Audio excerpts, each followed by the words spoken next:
Hello and welcome to another live recording of Pulse of the Heartland here. We got a lot of football to break down. Week 4, we actually perfect timing for halftime of the Monday Night Football game here, and got a little NFL to talk as well. How you guys feeling? Fantastic. That might be the catchiest music we've had yet. That was good. I'm gonna have to remember that one. It's the top left one, very first Write one. that one down. Excellent. So, how you guys feeling tonight? Oh, good. The baby's in bed and ready to go. The Chiefs kicked ass this week. So did somebody who wears a little blue. I'm going on vacation tomorrow. What's there not to like about this week? Well, I'll give you Where are two you out going? of 3 there. Where are you going, Clark? We're going to Jackson Hole. Oh, it's too early to go skiing up there. What are you doing there? So we've been there once before. We were there in the spring. We had said we wanted to come back in the fall at some point. It just worked out. So this week, hopefully I see some elk and some moose with some big old antlers. That's what I want to see. Yeah, it's going to be a good time taking the baby. Might be getting a few photos of her while we're out there. So I bet you probably don't have any photos of her, do you?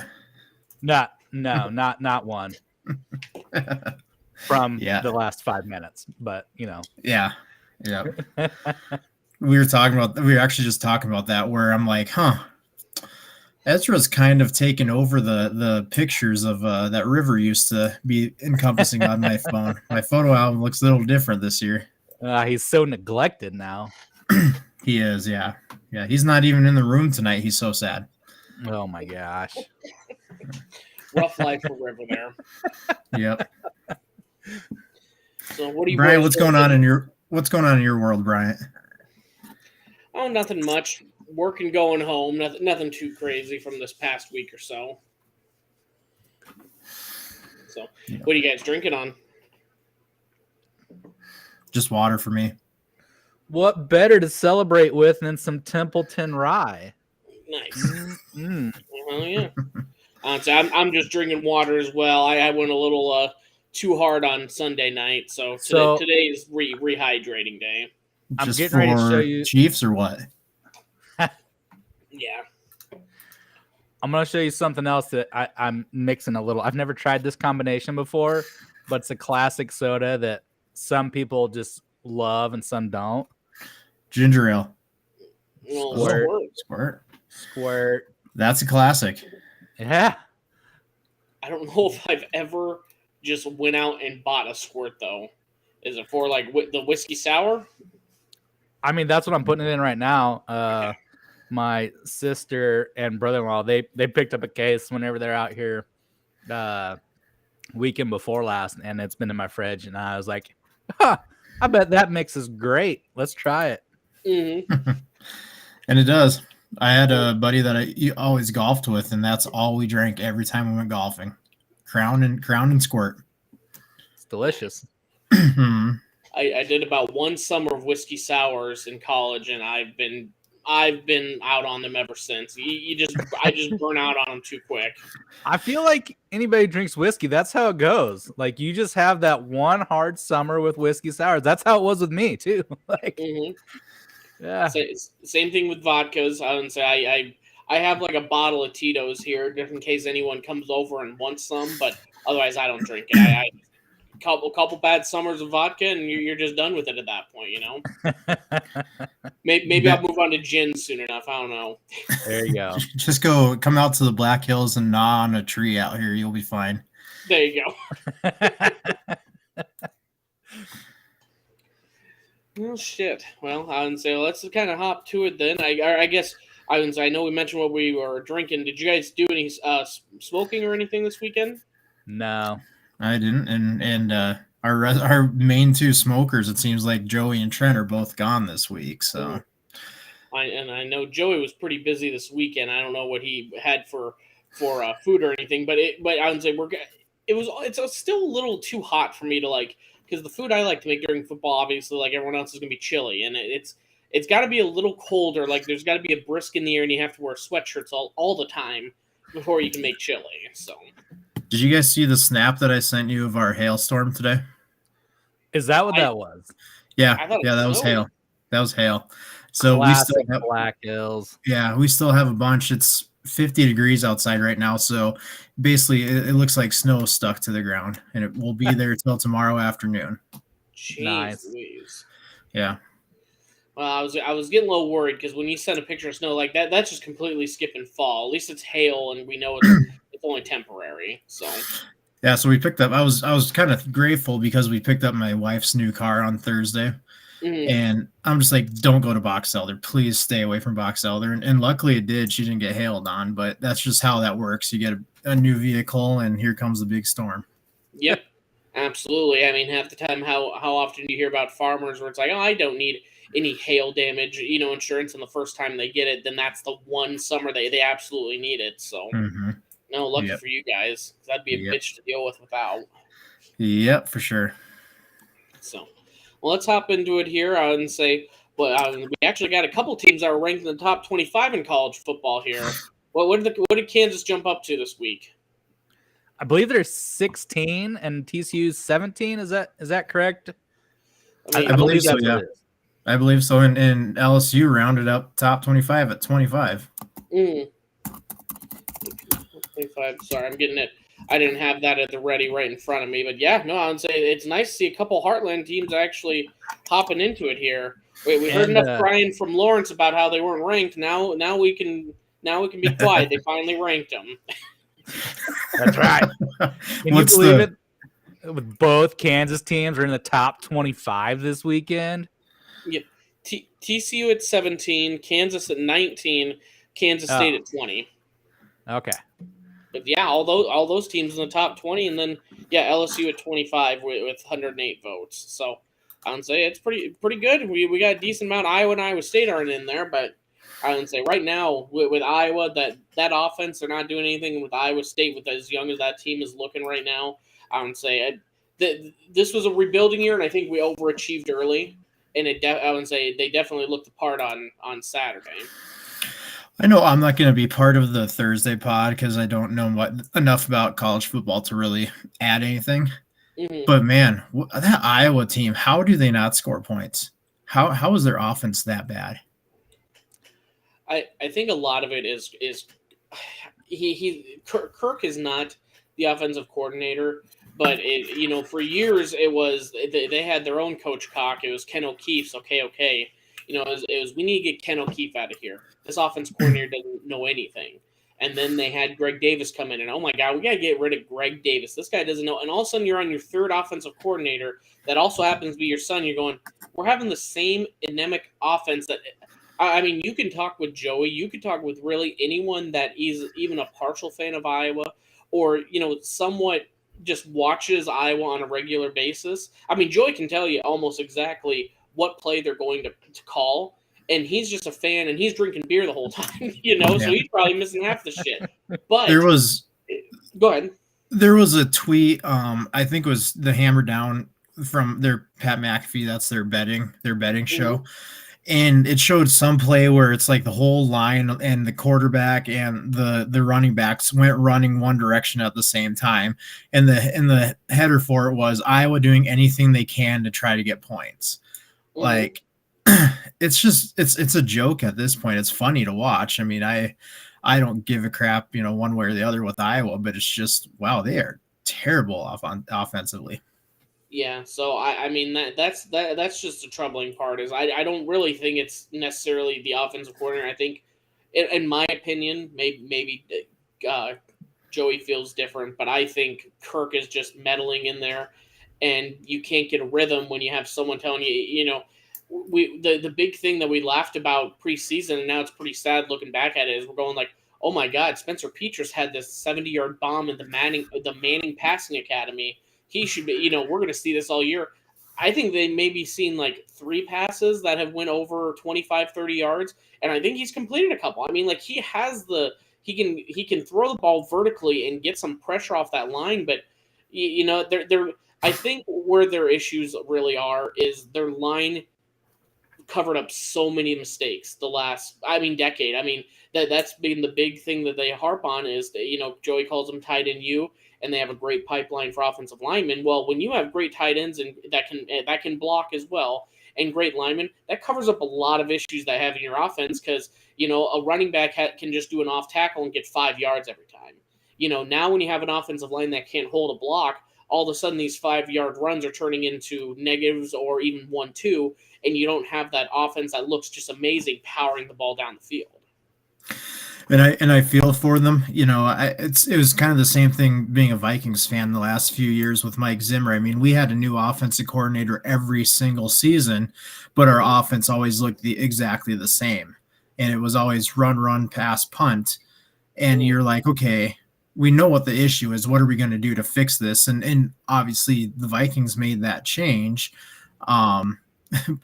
Iowa will not, I don't know if Iowa will ever make that change unless Kirk is 6 feet under. But Kirk's going to have to leave if we're going to see a gigantic change like that, or he's going to have to completely change his coaching philosophy. But I would say it has been rough. And also look at the Rutgers game is a perfect example. You take away those 2 touchdowns, they still win, but that's the Iowa that we've been seeing all year. Instead of 27-10, all of a sudden it's 13-10 Rutgers, and that's more the more of the Iowa we've seen all year. But when your defense can pick up, I wouldn't say pick up the slack. When your defense goes above and beyond and has to do that in order for you to have convincing wins, that's the sad part because that offense is just they're not helping them out one bit. That'd be a dangerous team if they had an offense. Mm-hmm. No, and look at the Big Ten West right now. You've got Nebraska leading right now. Nebraska and Northwestern. Everyone else is 1-1. The fucking two of the 7 teams don't have a head coach right now. They have interim head coaches. What about the Gophers? No, they lost. They lost to Purdue, so they're one of the teams that's tied at 1-1 in the division. Okay. So yeah, that thing's wide open, and that's I think where Paul Chryst got fired earlier yesterday was because you get all the talent in the world, and he's declining in his ability to win up there. That should be the easiest one of the easiest divisions to win in all of college football, up there with I'm gonna get it mixed up, but I think it's ACC Coastal with Duke is the top team right now. So there's some divisions that are super easy, and if you're not going to take advantage, then they got to make a change.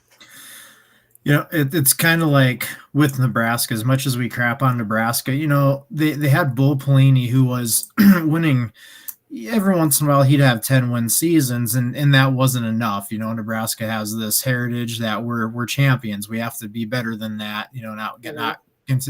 And that was probably a terrible idea because they've done nothing since they've gotten rid of Bo. But is Iowa gonna finally say enough? We're gonna move on from this and hopefully find greener pastures. I just think at this point the man served you for 24 years. He's kept you stable. We always joke at 8-4, but there's a lot of schools out there that would take 8-4 for 24 years. They've had their not making bowl game years very minimally, but they've also had your double-digit wins, 10, 12 wins going to New York 6 bowls too. So you can't necessarily, like you said, you can't necessarily say that. I think it would just take a lot for them. We're starting to get to the point where, like with Wisconsin, you're slowly seeing I think the big example as well is Charlie Jones leaving. You see this talent that is going off. I think he's leading the country right now in receiving, and he was your 4th option last year. And you can't get an offense to run around a guy that's talented like that. That really speaks to Iowa can recruit the talent, but are they developing it too? Yeah. I'm trying to see if with the receiving stats if Charlie Jones is still number 1 or if anything, he's got to be top 5 right now. Offensive rusher. Mm-hmm. He's 3rd in Division 1 right now at 588 yards in 5 games. Only averaging 120 yards a game. They definitely don't need that type of guy on an Iowa offense. No.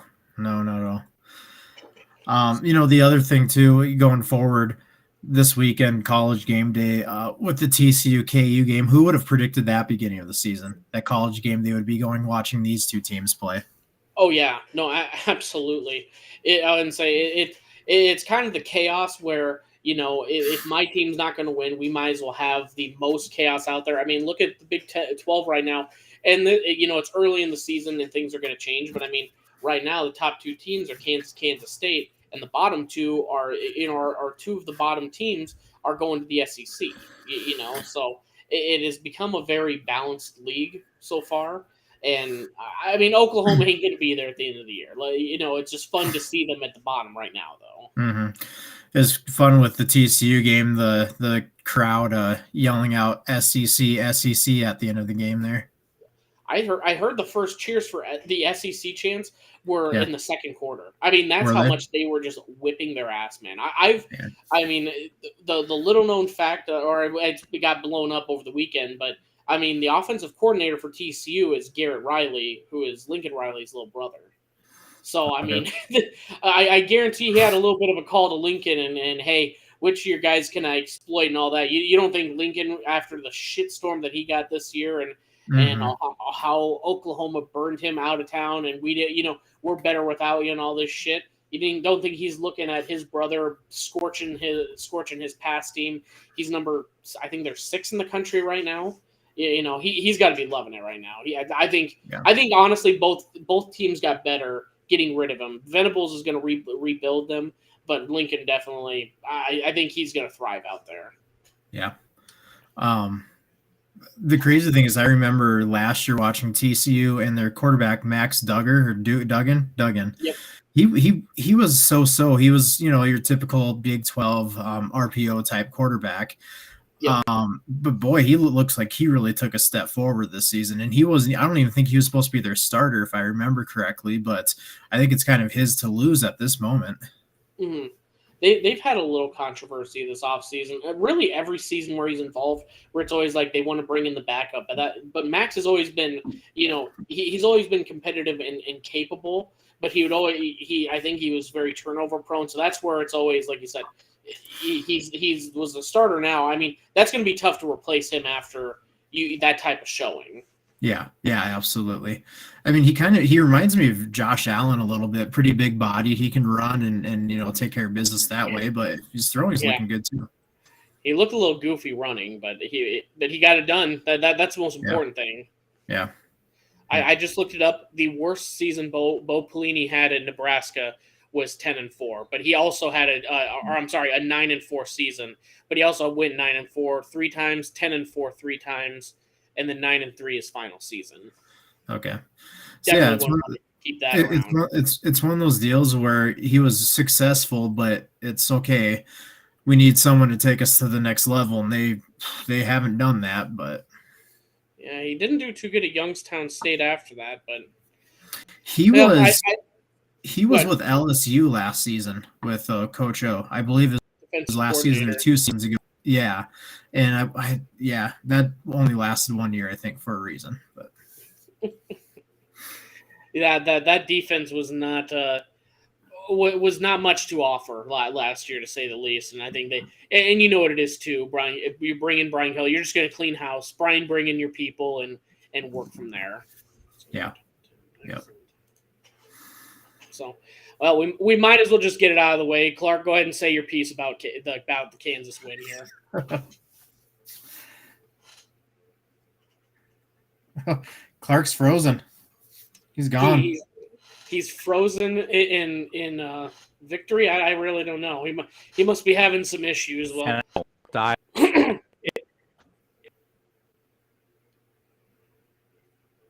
yeah. Okay, I think Clark's having some IT problems. Yeah. You're really choppy. Yeah. Leave and come back, Clark. We'll get back to you. Yeah. I would say it's really choppy. I'm just gonna jump to it here. I mean, I would say Kansas did win 14-11. And that might have been, like I said, this is an Iowa State team that I think overachieved. I think you look at the Iowa State game, both teams were, at that level of offense. But at that point, I think a lot of Cyclone fans just thought, well, that's Iowa's defense actually playing very well, weather, sloppy stuff, But with this 14-11 game, you saw a lot of young players. They're going through growing pains right now. We had an experienced line, or at least one of the more experienced lines that we've had coming back, but we don't have the pass protection in order to have some of these longer plays. And Hunter if his first read isn't there, he really gets stuck on trying to get to the next read. He looks for his speed option, the first guy that he's supposed to be throwing to, and if not, he deer in headlights out there. And Kansas's defense, that number 47 on the line. Did you watch the game at all? No, I was I got to go golfing for the first time in a while, and then after that we went to a diaper keg party, so I was a little. Oh yeah, you did say that there's no TV at the diaper keg party, unfortunately. Well, the big thing about it was, their defense was solid. They got some players out there that were making some plays. But the big thing was, Iowa State would get some momentum, and then they would lose it by making just clownish play. I think at the end of the day, we had one muff punt, we had 2 interceptions, we had 3 missed field goals, and we played. I would say we also that's the lost game right there. Yeah, and we lost our starting running back, I think, in the first series. So, you combine all that. No team is really going to win. It doesn't matter if it's Kansas, USC, or Northern Iowa. You're going to lose that game because you didn't put yourself in the right position, in the opportunities, I guess, to get it done. Now, there, and me, classic Iowa State fan, I was complaining about the refs a little bit, but there were. And we kind of text a little bit about it. There were some not even just questionable calls. There was stuff that wasn't supposed to happen. Like the 2 that come close to mind was there was a non-reviewable. There was not only a non-reviewable penalty they reviewed, but then Matt Campbell called. I'm starting to enjoy it. He called the timeout to yell at the refs, and then they reviewed the review. Now. So not only the play shouldn't have been reviewed, but then they reviewed it twice. And then there was another one. It was with 3 minutes left in the game. These are just the first 2 because I don't want to harp on referees. But it was a punt return with 3 minutes left. He returned it and got tackled at the 39. There was some penalty that was picked up. They initially thought it was a block in the back, and then for some reason they spotted the ball on the 43. So they put the ball back 4 additional yards, there was a couple things like that where just overall just terrible, which I don't know where we're getting these crews as Big 12 as a whole, but it's definitely shows. Clark, you were watching the game and you saw the double review, right? Oh, we're bitching about the refs. Yeah. Can you hear me? Yes, Yep. We can hear you. I was watching that initial call should not have been reviewed. That's not a reviewable play. Yeah. Cut chase in there, that was screwed up to begin with. Then they reviewed their review. Yeah. It was such a cluster. Sitting there watching the game for 10 minutes without a football play happening. It's just literally camera views of the refs huddling up and being like, all right, we screwed up. How are we going to make up for it, guys? What are we going to do? And they just go, we're going to the make initial up for it call right was now. questionable to me. Yeah, the initial call was questionable to me, calling illegal formation because somebody was covered up, but it didn't look covered up to me. I don't know what's going on, but they threw a flag. We didn't oh, wait, we were wrong on that flag. It's well, you can't review it. You can't review it. You made the call discussion and made a ruling at that point, but you made the ruling, lined up for the next play, and then you're wait, we got to review our call. It's that's totally nonsensical. It was just screwed up. No, but no, I think Do they just like give the same crew to Iowa State games every week or something? I can tell you, I didn't recognize any of them, but man, they take whoever got the lowest grades in class and they just send them to Ames or follow Iowa State, I guess. I do have to say, from an outsider, I have watched a few Iowa State games. I guess, and it is always a shit show. It really is. There are some, I try not to put blame on refs too, but there are some that are just like, what the hell? Yeah. And for me, I lightly follow TCU now that I'm an LSU grad. I really pay more attention to LSU than TCU. But I was watching a Big 12 game last week. I can't remember what game it was. Well, I mean, you used to be yeah. Clark's got a big delay here. You used to be a TCU. Yes, I still am. But if I have a Big 12 team, it's definitely TCU. But I think it was Iowa State and Baylor that I watched last week, and I got anxiety watching the refs try to figure crap out because they call more penalties than I've ever seen, and then they take 5 minutes to discuss stuff, and it's just like, can we actually get to the football game? I want to watch football and not the ref show. Mm-hmm. It kills momentum for either side. Yeah, absolutely, and it just ruins the experience for the fans. Mm. Clark, you still there? I agree. It ruins the momentum. I am still here. I'm going to disconnect and try to reconnect again to see if I can get rid of this delay. So be right back. But while I'm gone, make your predictions as to who Game Day will have as guest host in Lawrence this week. That is a good one, actually. So I would say so Game Day is hosting TCU at Kansas here. I'm trying to think of famous Rob Riggle. No shit, he's with Fox, isn't he? Yeah. I would say Rob Riggle would be the easy one that I would think of. Golly, Kansas Jayhawk. I mean, maybe they even bring in Bill Self. I'm trying to think of the biggest Jayhawks. Like, I mean, we joked about it, Perry Ellis the other week. I mean, I think you bring in the biggest basketball player you can, probably. Oh, sorry, go ahead, because I know who it is going to be. I'm calling it right now. I'm just thinking, like, I honestly have no clue. I don't know a whole lot of famous Jayhawks or whatever. I'm going to go with Paul Rudd. Oh, shit, yeah, I forgot. Paul Rudd is. I know he's a Kansas City Chiefs fan. I'm not sure if he is Jayhawks, but he's like Kansas. He's like Kansas. He's a huge Royals fan. I don't know if he's. I would assume he's KU since he's around that area. But yeah, I'm gonna go with Paul Rudd. I'm jumping in here. How's the delay? That's good. It's good. Sweet. Who did Bryant predict? My new prediction is going to be Todd Reesing. Okay. Okay. So I think Todd Reesing, with him being the most successful quarterback in your history, and he was the one that led him to the was it the Orange Bowl or the last? He was the last 5-0 start, wasn't he? I believe. I mean, I think it's got to be Todd.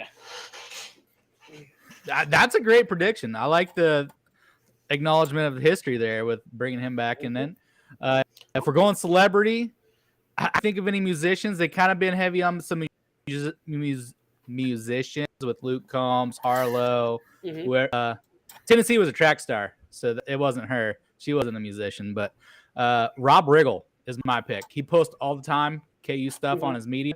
Like, dude's big time KU fans. He's been going crazy on the socials. So I think Rob Riggle has some pretty good chances of hitting the Game Day booth. The only thing we couldn't figure out is if because he works with Fox on their NFL Game Day. I don't know why that would affect anything. I hope it doesn't, because I think Rob would probably be the best one entertaining wise. Can you imagine him and Pat McAfee on one set?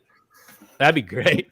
They golfed in the Tahoe Celebrity Championship, the final round this year. Oh, really? Yeah, him. I think that'd be Rob Riggle and AJ Hawk. Holy shit! Yeah.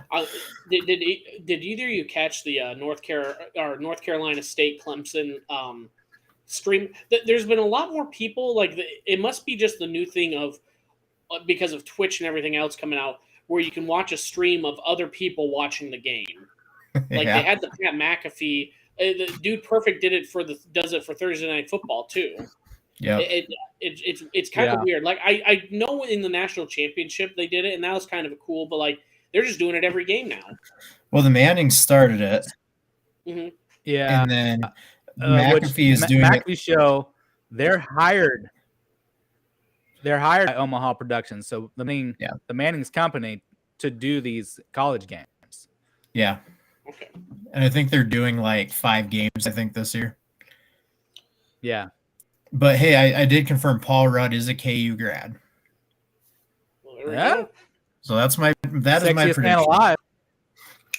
That dude doesn't age at all. No. It is the most whatever. It's and he's got to be one of the most likable guys in Hollywood too. Those Hollywood millionaires, they can afford all the fancy lotions and creams for the face, So yeah, really, keep them looking young. That's right. That's right. Yeah, that's what's holding me back. Yeah, if I had those millions, then all of a sudden I'd be set. But that's right. I would say Kansas definitely. I would say it's good that game day. I think they heard enough. It was already a big enough bullshit that they didn't come to game day last week.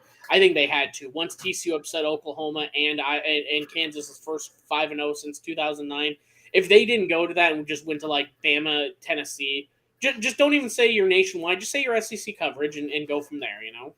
Yeah. Yeah. What other top 25 matchups there are this week? Like last week's Clemson NC State one. That's a pretty big one. I can see how they go to that, but yeah, this one is pretty big. Both off to a hot start. Yep. Top of the Big 12. So newer coaches ranked. It was funny because like my backup team Syracuse is 5-0, and both Kansas and Syracuse haven't been ranked in so long. They didn't have their logos in the AP top 25 website. They're both blank right now, so that shows you how long they've been irrelevant. You guys know what a Jayhawk looks like? No, we got to find one. Tennessee and LSU play this weekend, so 8 versus 25. Well, I would say that's kind of a big one. That's kind of a big one. I think they would have just gotten too much shit about being pro SEC if they would have gone to another game, or you know what I'm saying. I think it just that one makes the most sense, especially with how good the App State show was for them. Yeah. So Utah and UCLA are playing, so 11 versus 18. Okay, that's a pretty good one. My biggest hope this weekend, Bryant, is that they don't play anything like they did this weekend. That was such a lack of offense in that Big 12 matchup. Like not at all what I expected to see. I mean, that was Iowa State's defense is. I mean, they have been very stout. They're allowing the fewest points in the Big. They held Kansas to 28 yards on 20 plays in the second half. So how we lost that one is beyond me. But the defense did everything it could. I mean, KU got lucky with that freshman kicker missing 3 field goals. Like that was it right there. Poor guy, man. I feel for him. That's just heart-wrenching. That one it's definitely. I mean, the third one, the first two coming off of the doinks, and then the third one, I don't know if nerves or if he slipped or what the hell happened. I haven't had the heart to look back at it yet, but man, that was so egregiously like all the memes of the NFL kicker where the aimer is like straight for the coffin corner. I mean, that's what it looked like. It was insane. So yeah. I don't know. Hopefully the offense honestly can just finish some drives and he can just kick some extra points and visualize the ball going through and get over this at this point. Because if the next field goal he does miss, I mean I don't even know if he's going to have confidence to go back out there. To be honest. Did Jalen Daniels Heisman odds go up or down? I have no idea. I would assume down at this point. I really, actually, they probably stayed the same, if you want me to be honest, because no one really stepped up. Bryce Young got injured this weekend. There's not really anyone that's – actually, Caleb Williams is looking pretty good for USC. I just don't know. I don't know how much a West Coast quarterback. It has to be USC because they won't pay attention to anyone else out there. But I really don't, no one's really stepping up right now, in my opinion. Yeah. Maybe for once we'll get a defensive player as Heisman winner. Did Bryce Young fall with his injury? I haven't heard anything more on where he's at with his injury. No, I'll have to do some research and get back to you on Thursday, but I haven't heard anything more. Actually, top story, QB Young is day-to-day per Saban, so I mean, that sounds right. We probably won't hear anything closer to Texas A&M. Because they're. I mean, that was the biggest controversy of the offseason was all the comments that Jimbo Fisher and Saban were talking to one another. I would say that was going to be the other one that they would probably, if KU and TCU weren't so good, they would have had to go to that game with the offseason controversy, making trailers for the game because of it and stuff. But I bet you Saban plays this one close to hand because he doesn't want to give Texas A&M any heads up on what's going on. Yeah. No rat poison. Low rat poison, exactly. So, but well, I mean, you guys want to jump into some NFL here? Yeah, sure. Just make sure everyone to tune in to Thursday's college football podcast. Yep. Thursday, 8:30, we're going to do another live stream. We're going to, I would say we'll do a quick recap since we did a little bit today, but quick recap of both the Iowa State games. Then we'll kind of preview this upcoming weekend. And then if you're betting, just fade all my picks because I went like 1-5 last weekend. My two locks, my lock of the week was Oklahoma -5.5. And what were they down 34 in the first half? I mean, I've never seen someone bet as bad as I did last weekend. Did you look at my NFL betting? Yeah, I did. That was there. It is. Did I actually beat somebody this week? Did I come out over Ryan? I would be amazed if I did. My picks were bad. It wasn't good for me. It was not good.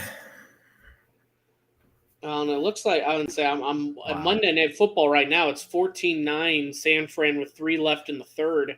Golly, my last pick isn't looking too good. I think did anyone have San Fran? No, I took the spread for LA. Spread LA. No. Clark Under. had under. Let's go And under. then, You'll have that.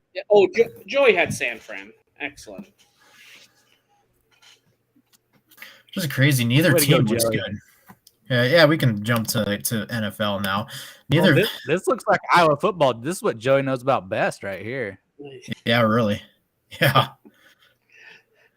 I'd say, well, they keep playing Jimmy G at quarterback. You know what I'm going to say, and what Trent's going to say. You put in Brock Purdy, all of a sudden we're going to have 35 points out here. Yeah, don't let that Deebo Samuel long touchdown fool you. About 90% of those yards were yak. Yeah. It is amazing when you're watching an offense. It's like, well, we scored 14. It's like, yeah, because one athlete you didn't put him in the best position, and he still made an amazing play because of it. Their two scores have been like super long touchdowns. Just amazing. Do we know if Hill's playing or is he injured?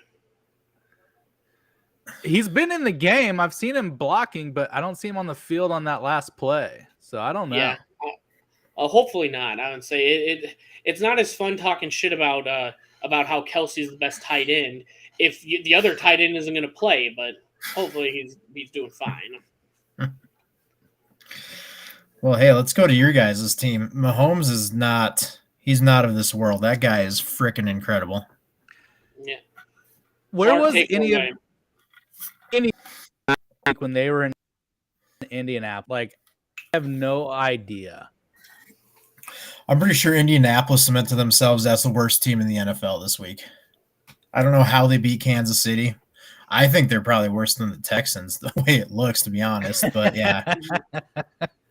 Yeah. I mean, the Texans at least compete with people, but like last week we saw the Matt Ryan of the first half of the Super Bowl And then this last week, it was the second half where you just pissing it down his leg. Sorry, Joey, Yeah. but I mean, he looks like how he has the last few years. He's finally aging. He just had that one shining moment last week, but I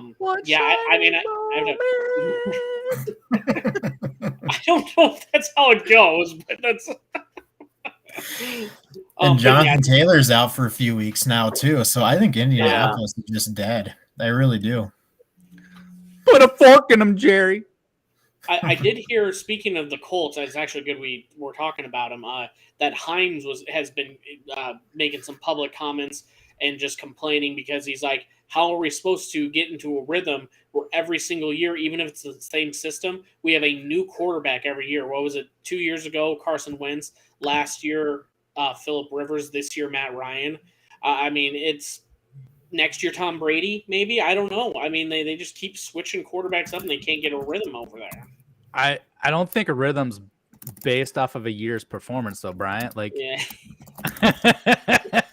Hines still complaining about it. He's he doesn't like it, which I don't blame him. But you would think of that rhythm more coming from in a game, like a new game, start over, let's go, let's get going. This game, this is where it starts. This is going to come from. You can't look at past years and blame it on that. Mm-hmm. This is going to come from my unathletic, selfish ass. But when you tell everyone in America, I don't care about your fantasy football team, and then you start complaining about your real football team, well, you don't care about my team. I'm not going to care about your team. Figure it out, you know? That's right. The players are getting more outspoken. Chris Boyd of the Vikings had a little something to say after this past victory, too, but we'll wait till we get to the Vikings game to go over that. Clark, what was your breakdown of the Chiefs game real quick? It was the best football I've seen the Chiefs play in the past 5 months or whenever they lost to the Bengals. Like that game, I don't know what Mahomes was doing when they lost the Bengals in the playoffs. Like the dude was throwing the ball in the dirt. Like he was not completing regular passes. This is the best game I have seen them play since they played the Bills. Like that. This was the best game yet. They came ready. They knew they wanted, like they've had Tampa Bay circled on that calendar, and they wanted to stick it to Tom hardcore. Like they came ready, they were fully prepared, and it was amazing. Like you play like that every week with that energy, with that passion, like you're gonna win. It wasn't there in Indy. Like it was not there last week. They just showed up on the field expecting to roll over Indianapolis, and it didn't happen. But they played like they were ready this week. I completely forgot about the Chiefs-Bills game, because other than that one, like you said, I'm trying to think of even last year, other than that miracle game, on if our offense even looked that good all last year. I mean, it really was the best performance you could have, and they started off as best as you could too. They kick it off, and then they get a fumble recovery within 15 seconds. I mean, that was the start they needed. I saw a story on the guy who recovered that fumble on that initial kickoff, Bryant. Last week, he got cut by the Chiefs, got re-signed practice squad, going to the game, and then recovers the opening fumble.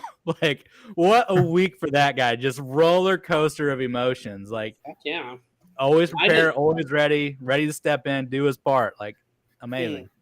I didn't know that. That is fucking awesome, actually. So whenever it's like, you got to be kidding me. Like, this is nuts. Oh, is that Kittle? Did George Kittle just catch a touchdown? Do I need to put a 1 on the board? No, I don't think you got a second foot down. Oh, that second foot might be out. Yeah, I'm pretty sure it's out. Oh man, that would only be his second catch of the game too.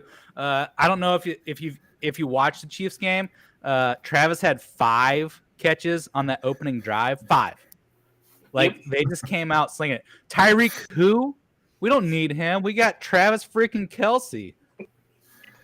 Well, and also with Kelce, he's now the all-time leading receiver in tight end history. Hell yeah! So, so some of us cheer on the best tight end of all time. Some of us like pancake blockers, but that we're not going to state who's who.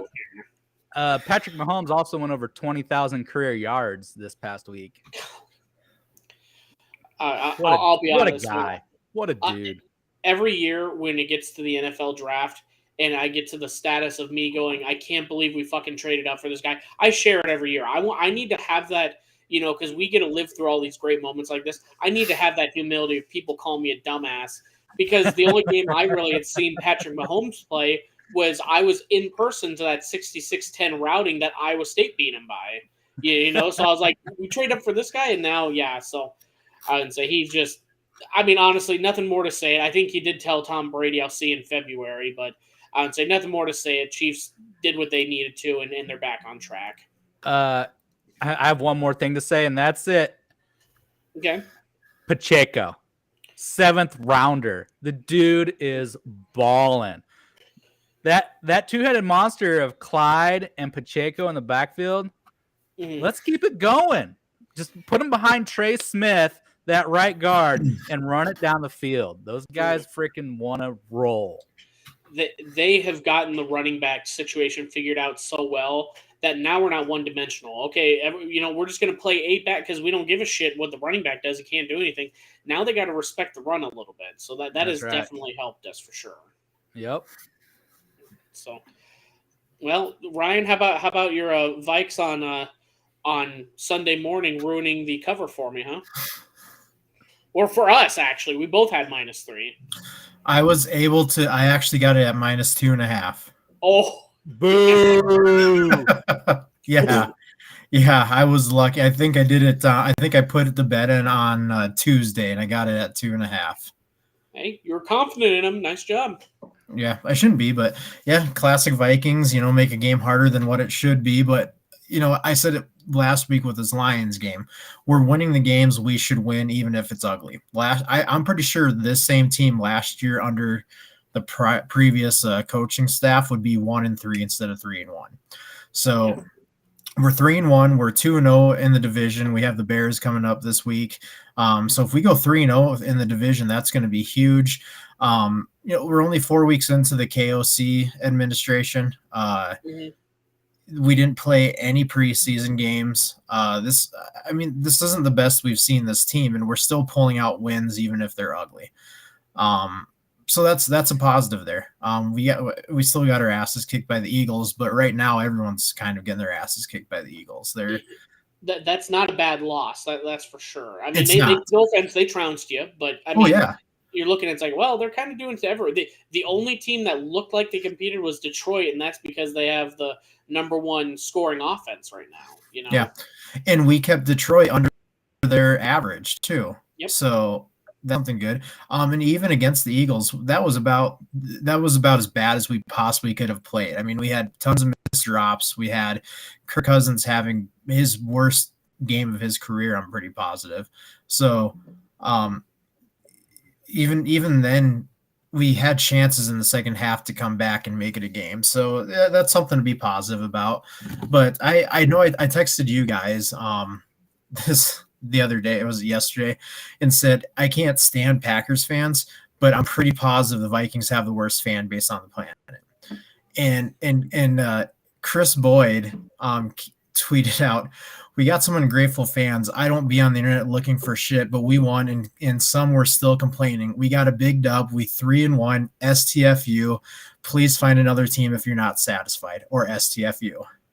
Yeah. Which he's a corner. He mainly plays special teams, but it's true though. Like, you would think we're 3-1. The way a lot of the Vikings fans are acting, that we're 0-4 getting blown out every single game. It's not the case. It's not easy to win in the NFL. Take your 3-1 and be satisfied. We were 1-3 last year at this time. The prior season, I think we were 0-3. So I'm excited. I love it. We're not playing we haven't played the best, but we have a bye in a couple weeks. We've got Chicago. I think we can beat Chicago. We've got Miami right after that. We'll see if Tua's playing. We could possibly beat Miami if Tua's not playing. I'll tell you, I think you're going to beat the Bears too. I think so too. I feel good about. Is it a home game? What's that? Is it a home game? Which one? Bears? Yeah. Yeah, that's a home game. Because the Bears need the hand of God and that ridiculous weather to get a win. Okay. Yes. So if it's in the dome, Minnesota by 10. The Bears, I feel confident about that one. Miami, like I said, if Tua's not playing, we have probably a chance of winning that one.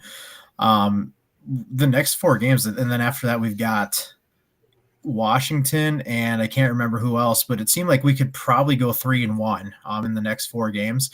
So it's looking up in Minnesota. It really is. That's a good October right there. Yeah, it's Kirktober to you. That's when Kirk plays his best football. I thought you were going to say it's Coach Cocktober. Yeah, Cocktober. I love it. Yeah. I like that. We'll go with that too. Is Dalvin hurt? I think I saw an injury report on him. I just scrolled past it while I was trying to. He was going into this game, but he played. I don't know what his status is now, but honestly, I like Dalvin. He's a great player, but I think we should trade him. Madison looks just as good for a fraction of the cost. Yeah, you got to play the guy that's making all the money. Yeah, unfortunately, you do. I mean, that no offense. I mean, same thing with Cowboys. How often you go, God, Zeke does work. He does enough work, and I think sometimes he gets the tough runs too. First, second down, off. It seems like about once a month Zeke goes off.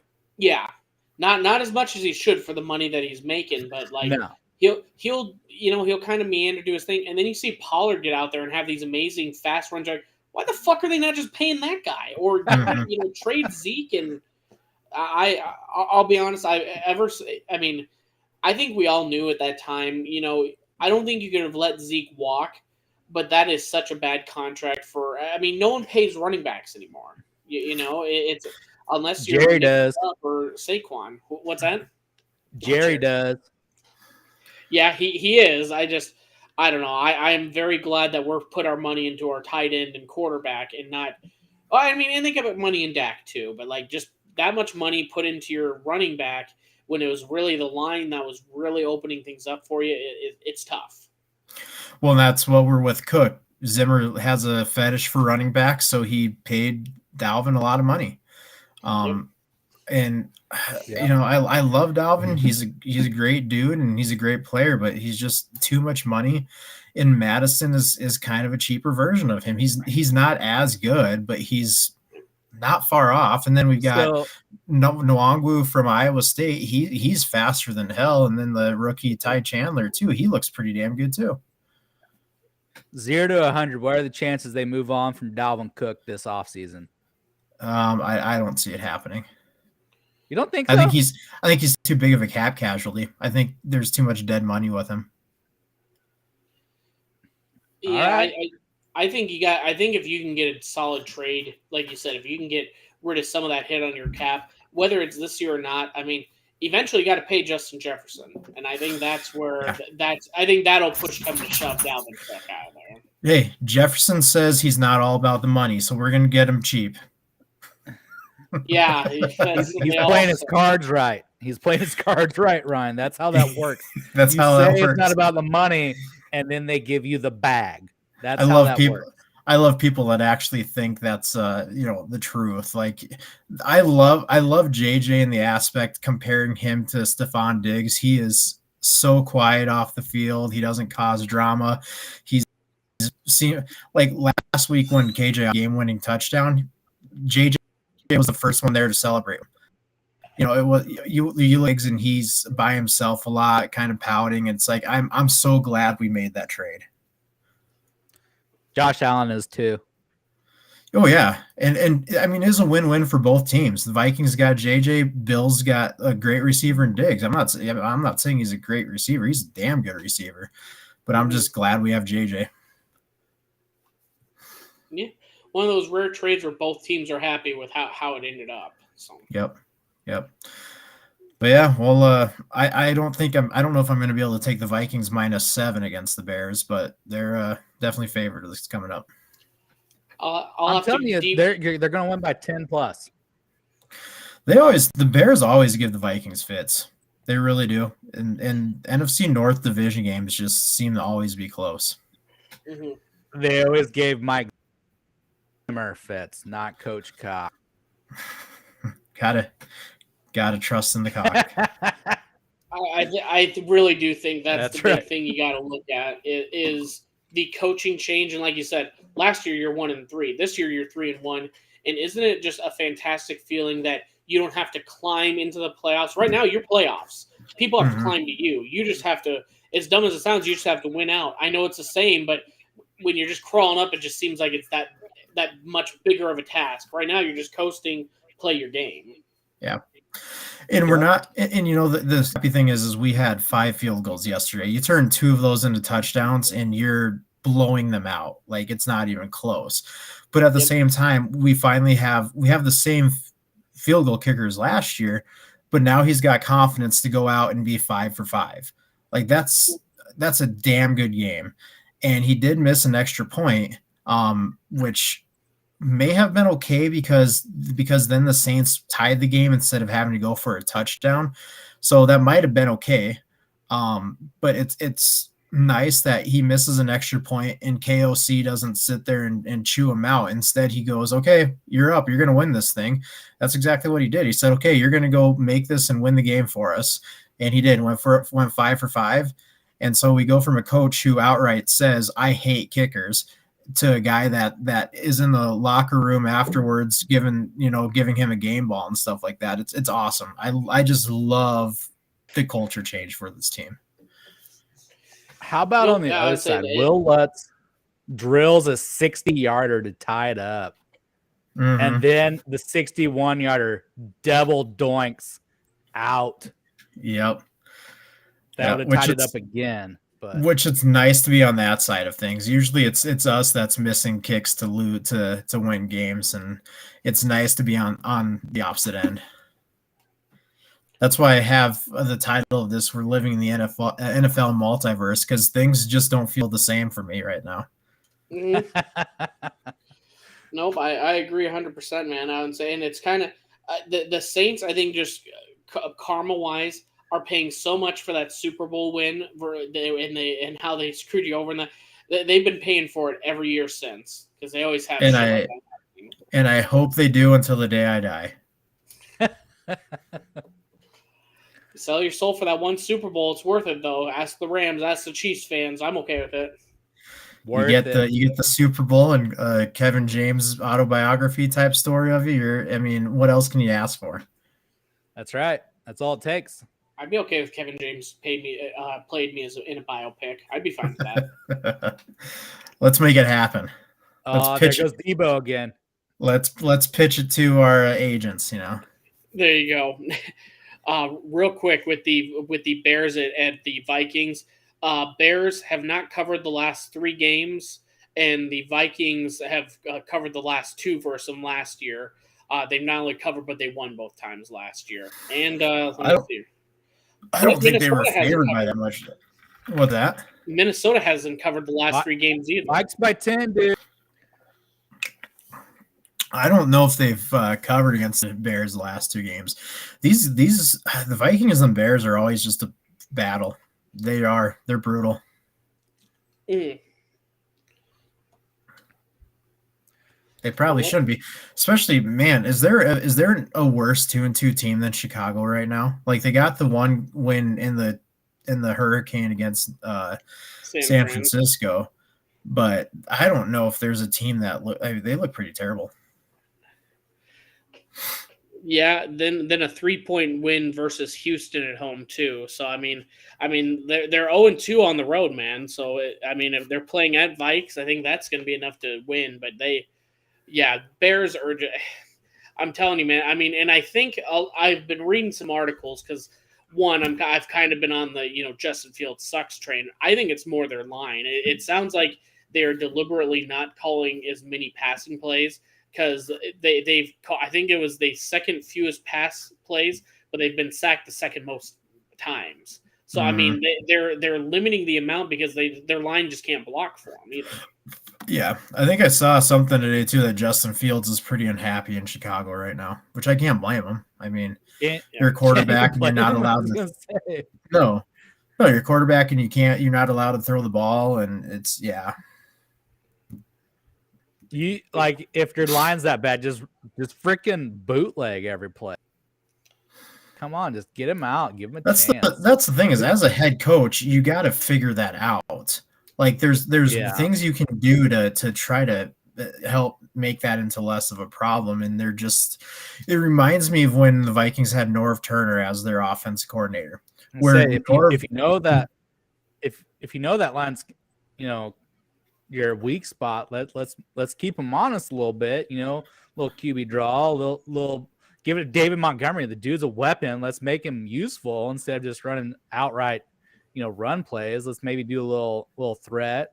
Who knows? You know, let's mix it up a little bit. Yeah, we had Norv Turner when I believe it was like Teddy's rookie season when he was starting. Or maybe it was even when Matt Castle was there. I can't remember.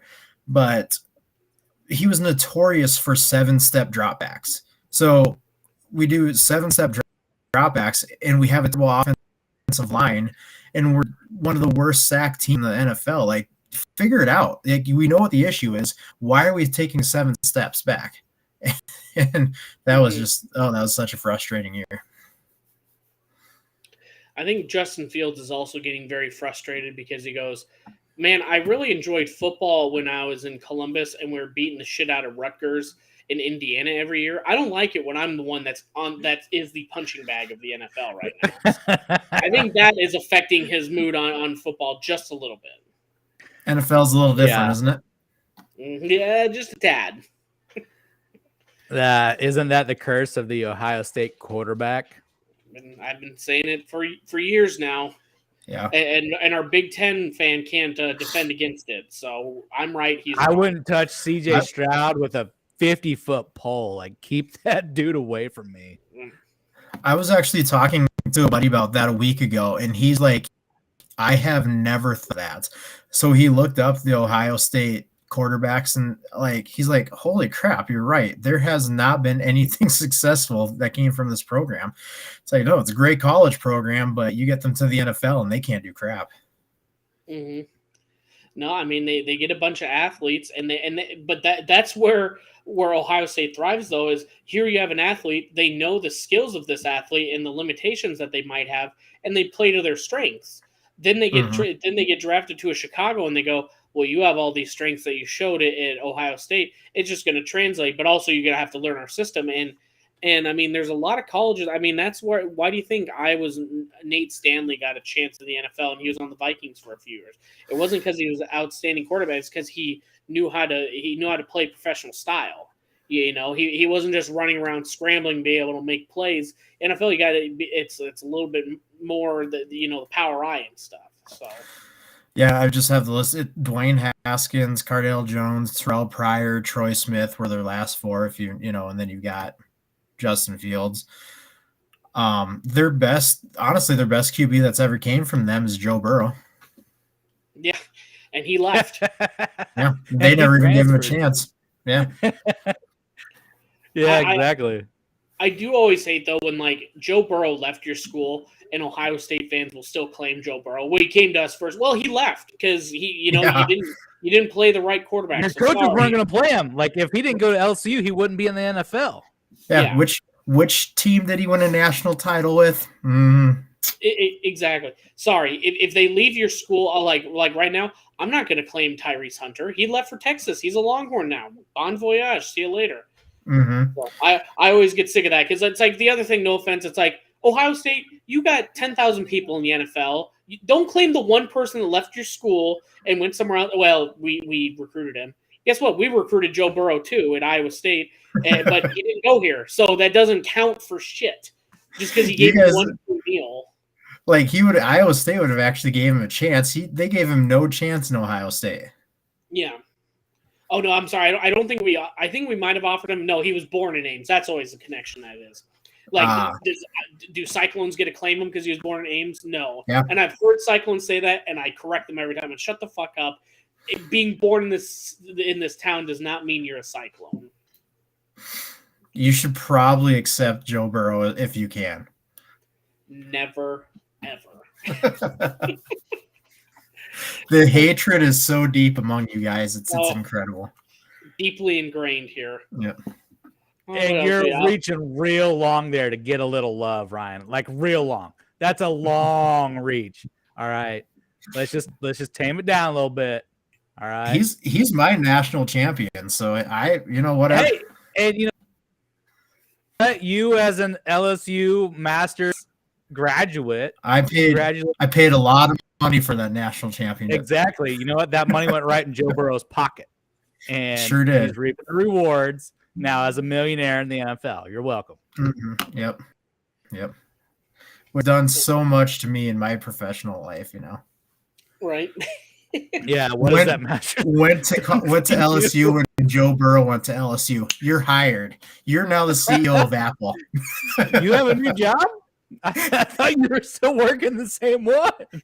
No. I put Joe Burrow on the resume as a fellow alum, and shit. Like I said, Tim Cook is out of there.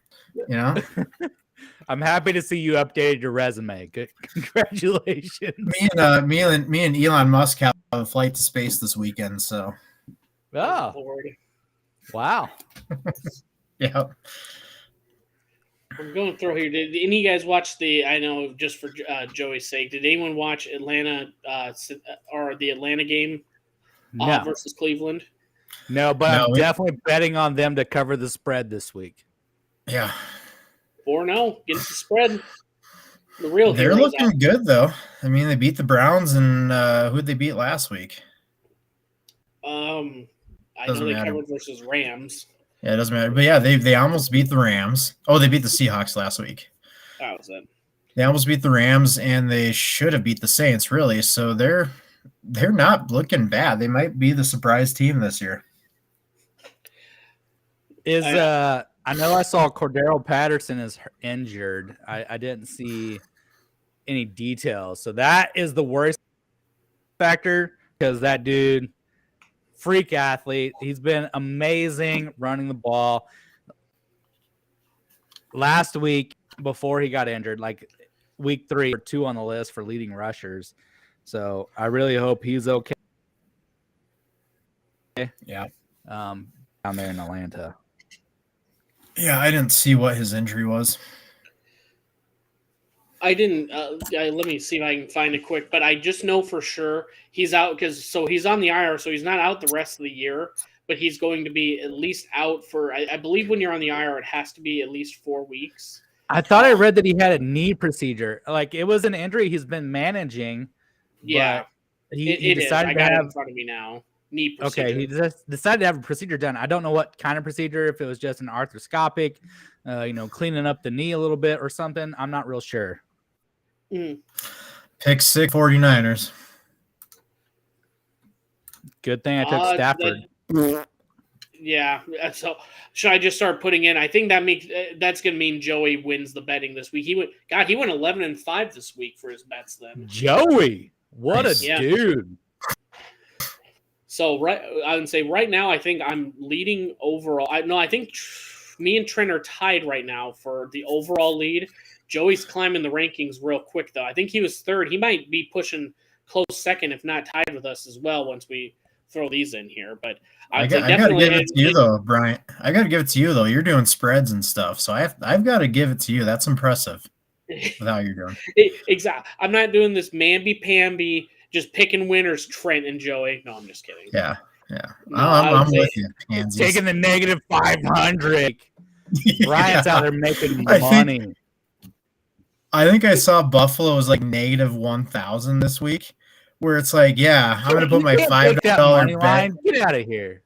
Yeah, I'm going to take that $5 bet and win 20 cents off of this. Oh, yeah. I was down so bad because my bets were terrible in college football. So I put in a bet with 4 teams, and the worst odds to win were minus 600.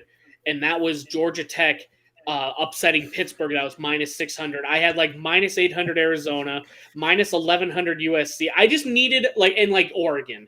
I just need to see a win, and I lost on the first fucking game. It was bad, but then, so I do terrible in college football, which I love to watch. But then NFL, it's kind of like, like I said, I mean, if you first off, listen to our Road to 272 pod. That's where we're coming up with these stats here. But I mean, then NFL, I mean, you just look at stats and against the spread. I mean, the biggest one that I think that everyone was shocked at is the Green Bay one. And we were talking about how Bill Belichick, he comes prepared after a loss, kind of like Andy Reid after a bye week. And then right now, and then his quarterback's out and Zappy comes in and they still cover. There's just some weird things in the NFL that just they make it work for some reason. Yeah, I think I saw a lot of stuff on Twitter that there was a lot of bad gambling this weekend. There was it was kind of a weird week. No, I agree. Well, and then right now, actually, I can't. So, but Joey was the winner this week. I'm going through it right now. He went 11-5. So listen to our road to 272, and right now you might want to jump on the Joey train here. I would say he's hitting a bit of a hot streak. Him and Trent, they're picking the money line winners. So nope, that goes against my rules. Yeah, my personal rules. No, I don't blame you. I would say I do kind of like just seeing because it's always funny when the worst is honestly when you have to bet it under and you're just like there's 8 minutes left in the game and you're like can we just stall 3 drives? You want to see the worst football at that point because the under it's like a 2-point spread there or 2 points left. It just sometimes it is bad for your health though. Yeah. The good news is my bets are not high money this year, so I'm able to survive this. This current under 42.5 is looking pretty good to me, Bryant. Yeah, well, it depends on what San Fran allows here, and right now, well, actually, their defense has been doing amazing. So I think you're going to do fine. And just you never know when it's 33 points right now, and all of a sudden you blink. There's 2 minutes left, and there's been another pick six or something. I didn't say why did that guy have to run it in? Just pick the ball and fall on the ground. That's all you got to do. Be the most efficient team player and take a knee so you can run a few plays and burn the time. Does he not know? George Kittle needs the yards. Just fall on the ground. Come on. Now, because of his selfish act, Joey's going to have to see him pancake block more when they're trying to run the clock out. It's disgusting. Despicable. Oh, fuck. I would say I know we kind of pushed through our teams. I mean, did you guys? For the Tua talk, did we have anything more we wanted to add in there? I know you said the doctor got fired. That did the initial. Shocker. The first doctor should be fired. Yeah, apparently he was missing on some things, wasn't he? Yeah, the unaffiliated neuro specialist got fired this week. So I learned jointly hired by the NFL and NFL Players Association, and either one of them can carry out their right to fire the guy. The Players Association did so because the neuro specialist was aggressive and refused to go through their interview process when investigating this situation. Like, he was aggressive towards them about this whole situation. So yeah, they're like, all right, get your ass out of here. There's the door. We'll move. Interesting. So they are currently modifying concussion protocol. Yeah. And it sounds to me like they're trying to use a little more common sense with it and say if somebody's stumbling like he did that prior game, they're out. Like they're done for the game, which, kind of part of it is like, well, what if somebody hurts, like they brought up Edelman in the Super Bowl who hurt his hip and he stumbled because of that. But at the same time, I mean, you look at in that Bills game, he wasn't right. That was not back. Use some common sense and get the guy out of there. Yeah, I mean, it's pretty clear on film looking back that he got up shaking his head. Like, come on. Well, and his head nailed the ground as hard as possible. Yeah. Yeah, I mean, it was classic concussion, signs that his head bounces off the turf. Like, that's usually what leads to that. Mm-hmm. Yeah. So, there's a couple things. They interviewed Mike. What's their head coach? Mike Daniels. What is it? Yeah, Mike McDaniel. There's a couple interviews I saw with him. He kind of came across as a little bit of a weasel there, and I always liked the guy, but after this week, I'm kind of like, got some hesitation on you now. Yeah, right after a week where I bought in on this guy, and all of a sudden he does that shit. Yeah. I'm going, I Yeah. kind of like this guy, and then he weasels. Yep, I agree. Not the best look. No. I mean, there's and only so much you can do, though, right? Because you're the coach, and you can only go off of what the doctor. Yeah, I'm sure. It more had he's clear. Let's let him play.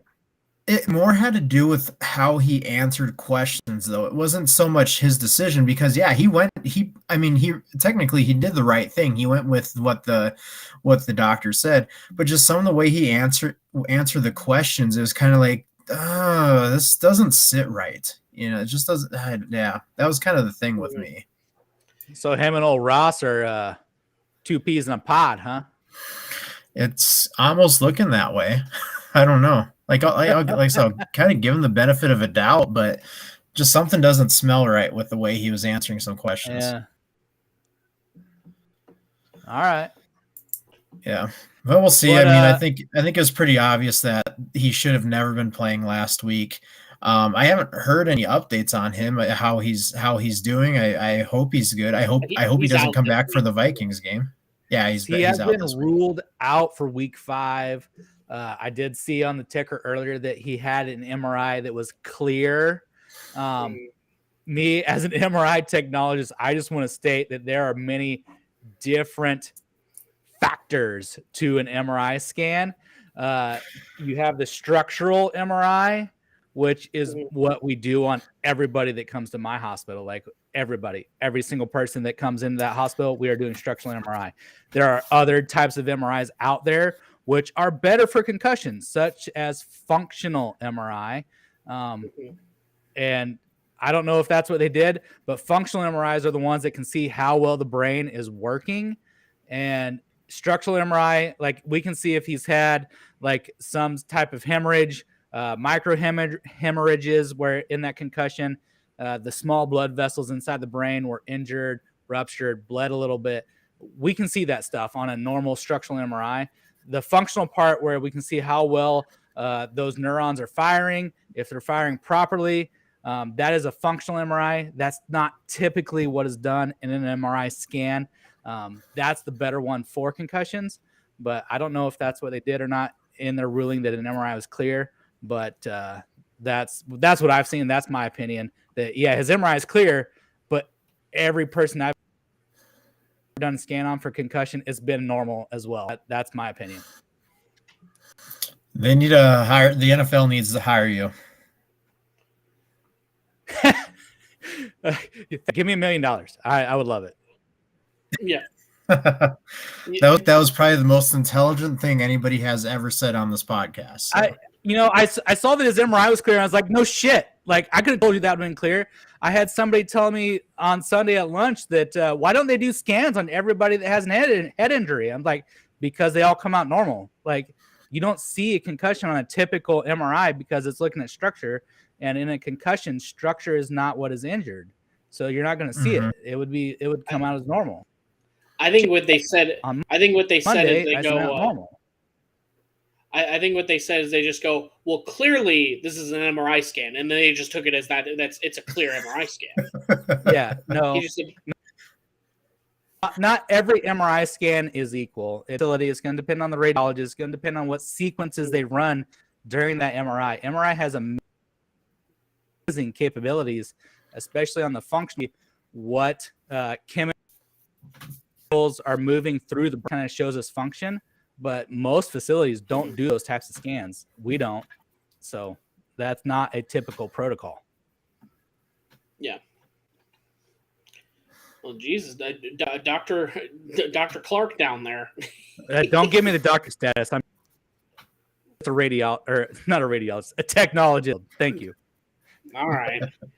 Yeah, I mean, it could have been yours for the taking. An honorable man not wanting to take the title here.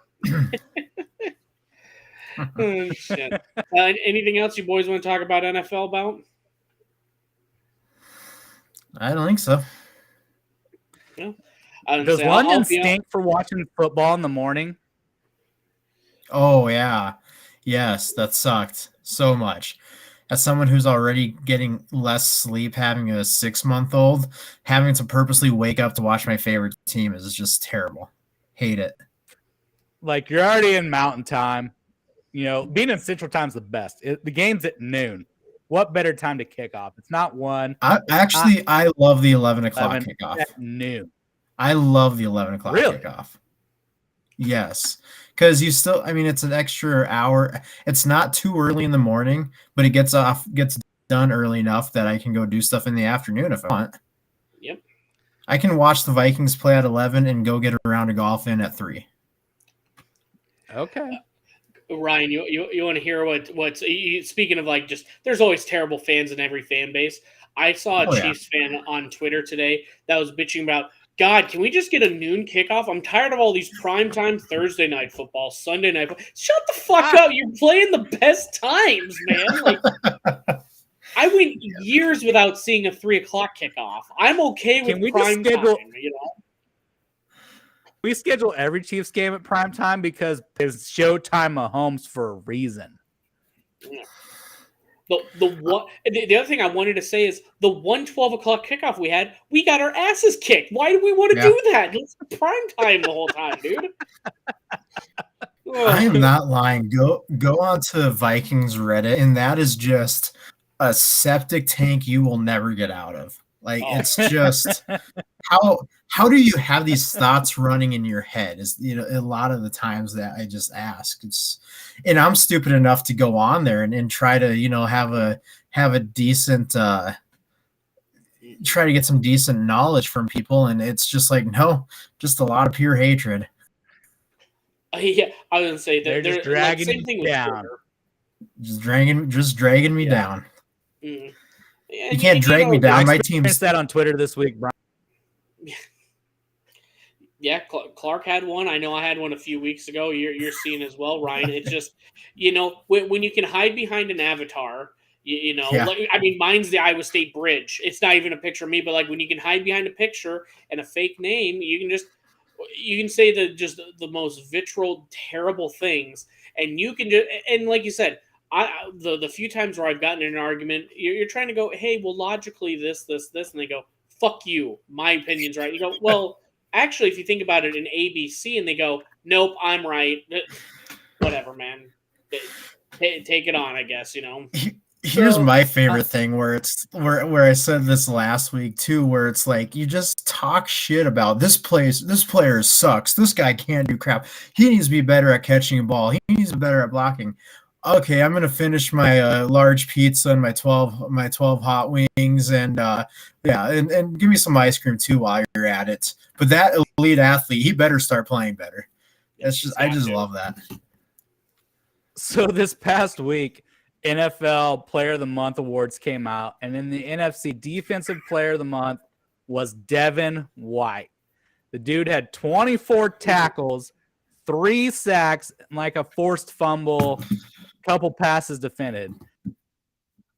All right, so one of my favorite players of all time, right tackle for the Chiefs, Mitchell Schwartz, who has retired, but he's been kind of making himself. He's been doing some media shows, appearances, and talking with these guys. He put out a tweet this: how does Parsons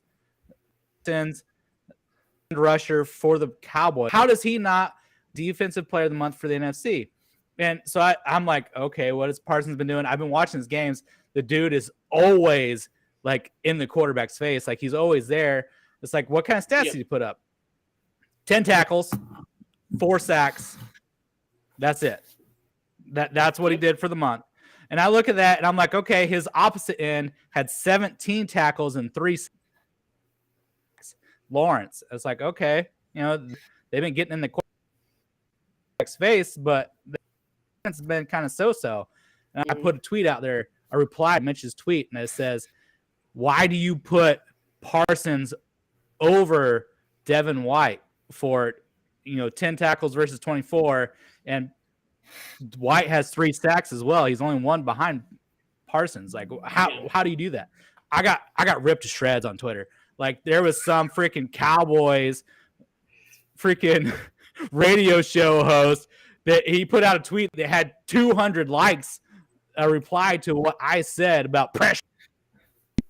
Any football, are you retarded? Look at the box scores.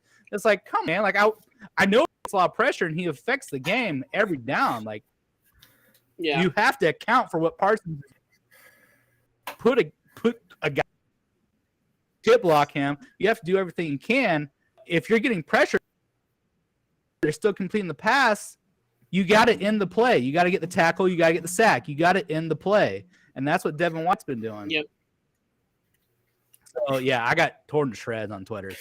I love the guy that just called you 24 hours of liking that shit. It was. Yeah, I love the guy that just called you a dork. Like, so I pressed on a box score stat, you dork. I love pressures as a statistic for being able to get to quarterback, but if they complete a pass on that pressure, I don't think that pressure should count. Like, you didn't end the play with your pressure to that's where I stand on pressures. And the thing is they were using PFF numbers, which PFF is awesome if you want to run with your agenda. If PFF has numbers that go with what your agenda is, it is awesome to be able to say, oh, PFF says this. But there are so many flaws in a lot of the stuff that they do. Mm-hmm.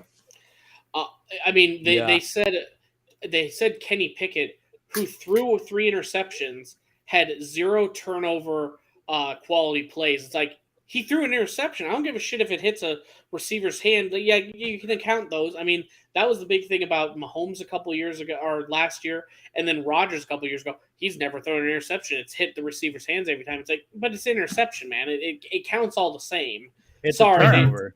It's not like you catch an interception that bounced off a receiver's hand, you return it for a touchdown, and they go, actually, it's only 4 points because technically it hit the receiver. No, it's a fucking interception, a touchdown.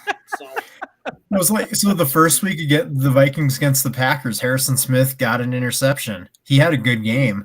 He was ranked one of the lowest safeties in the league, and I'm not sure how, because he had a solid game. And it's just like, there's just so many things where PFF can be okay, but it is not a perfect system. And then, being on the slight side that I am, I'm not paying $10 a month to jerk off to statistics. You can look and see the same statistics the NFL gives you on their site, but if you want to know how pressures that defensive end has had, you retards, like, come on, that's stupid. I ain't paying that money. Come on, that's just nonsensical. Let's get away from that. Come on, dork. I haven't. Yeah, I'm a dork. I still haven't gotten over how PFF said Breece Hall, who was preseason All-American last year, he was third team Big 12, not even first team behind Deuce Vaughn. And I think there was who is the Kansas running, like Puka, and there's a couple others, but it's like a guy that is coming out who's a preseason All-American. And even at the end of the year, they never changed it. They're just going, no, Deuce Vaughn was the best, and he didn't even have the best stats. Even I think he was like 3rd or 4th last year. So I don't know if you have listened into the New Heights podcast. They're competitors, Jason and Travis Kelsey. Yep. Available on Spotify. New Heights. 2 weeks ago, asking about PFF, and Travis Kelsey was pretty heavily alluded. PFF takes money from agents to rate players better. Yeah, makes sense. That's not surprising. Yeah, totally not affiliated with. I've never been on an NFL scouting team, but I can guarantee you they aren't using PFF statistics. To a point, like they might take some lean into that for maybe some contractual stuff, like, hey, I'm the guy who gets the most pressure on the quarterback. You want me to be the guy doing that, so pay me more money. But then I can see how. But then the team can go, oh, hey, we have 100% of film footage on you, and the film says elsewise. Is the team going to put in the man hours to review all that film and score it? I'm sure they have people hired for that. Or I don't know, Jerry. You tell me, Mr. Jones. I would guess that they have somebody in that department just to try to save them money. All I'm going to say is you could have someone review the film and do its pressures, but it sounds like the same type of operation, someone paying them money to boost their stats. Back in high school, we had a manager that she kept track of the tackles for our defense, and there'd be one of our linebackers that would just come in and he would go because he'd love to see the stats. How many tackles do I have right now? 8? Okay. And then if he was sitting lower at the end of the game, he'd go, you need to give me half a tackle. I was part of that tackle. And, like, he would just keep on tacking on, and then he'd send him these stats. It's like, wow, yeah, it's 17 tackles in a game. Crazy how – well, yeah. It's one amateur. He's being told you should do this. They go, okay, sure. It affects me none, you know. If anything, it brings money in for the company. Of course they're going to do shit like that. Yep. Oh, my God. Rams just looked awful tonight. Underhit, by the way. 24-9, unless something changes in the last 16 seconds. So let's go. Yes, sir. Joey won the week at 11-5. What's that? I did not take their kicker tonight. I had Stafford, Cup, and just those two from the Rams going for me, and their defense, which sucked. They did about as did. Green Bay, yeah. Unless, oh my goodness, sorry, no one gives a shit about your fantasy team, but I'm within 4 points. Okay, they ran the ball. This should be end of it, but that's it. Yeah, I would say Aaron Donald's running off the field to choke somebody. Oh no! Oh no! He's got 3 helmets this time. Oh shit. Well, I'll be honest, guys. I would say I know we're kind of towards the end of the football stuff. I would say the only one we wanted to do a little movie minute here.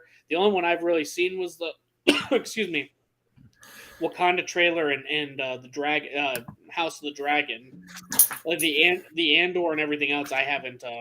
I can't contribute on, to be honest. I've only seen. I'm up to date on Andor. I'm up to date on Ring of Power, and I'm up to date on House of the Dragon. I only watch Andor, so, and honestly, I don't remember a whole lot from it. Clark would be able to fill that in better than I. So well, the last episode, I'm like, did I watch that? And I was like, okay, wait, yeah, I did watch that. Andor, a bit of story progression, not a whole lot I feel like happened. Like nothing stood out to me. I'm also trying to watch 3 games and watch, NFL and college football and win some money, which is not happening. Yeah. Andor, kind of its progression, like nothing big. There's obviously no Force users really involved yet. They're kind of alluding to him being involved with big heist and how he's involved in a circle of people with the rebellion essentially, but other than that, no. And I hate to keep using it as an excuse, but I try to watch these shows when I'm trying to get the baby to sleep and stuff like that, and it's just, there's just not a whole lot happening to keep my throughout the 40 minutes, which it's not a bad show. It's I enjoy it, but it's so little happening that I don't remember.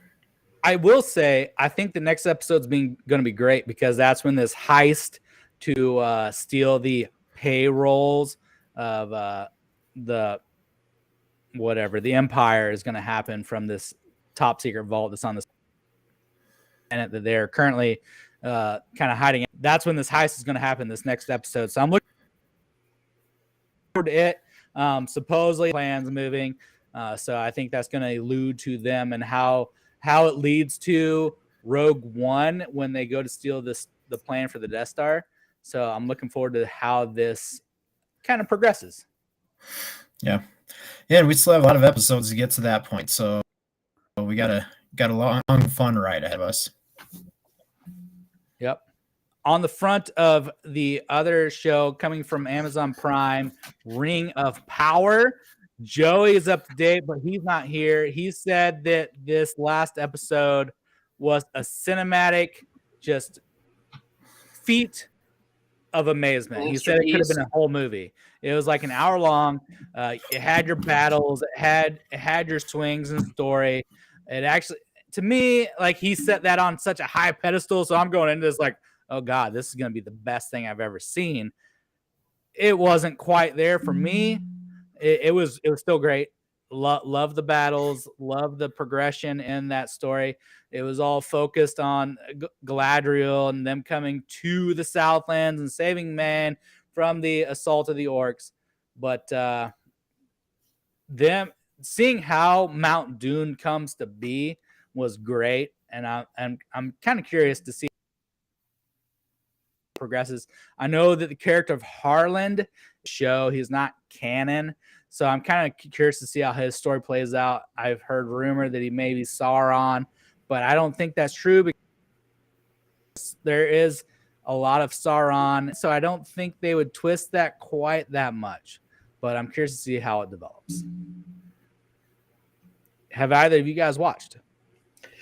I got through the first 3 episodes, and to be honest, between Rings of Power and House of the Dragon, it was too many fantasy names that I had to keep track, especially with House of the Dragon. It's Aemon, and it's Viserys, Rhaenyra, and there's different variations of it. And then I'm getting to Lord of the Rings, which I'm not as big into either. I will get to it. I think I'm just going to let the whole season play out because it's just too many new names that I have to try and figure it out. Bryant, have you been reading the book Fire and Blood at the same time that the House of the Dragon's been going on? Because I have, and I'm confused as all get out. Like, they named each nation, like, okay, Viserys 1, Viserys 2, Viserys 3. Like, I don't know which Viserys we're talking about at this point. Like, it is so confusing. Well, and then trying to read the book and then watch the story on the show. Mm-hmm.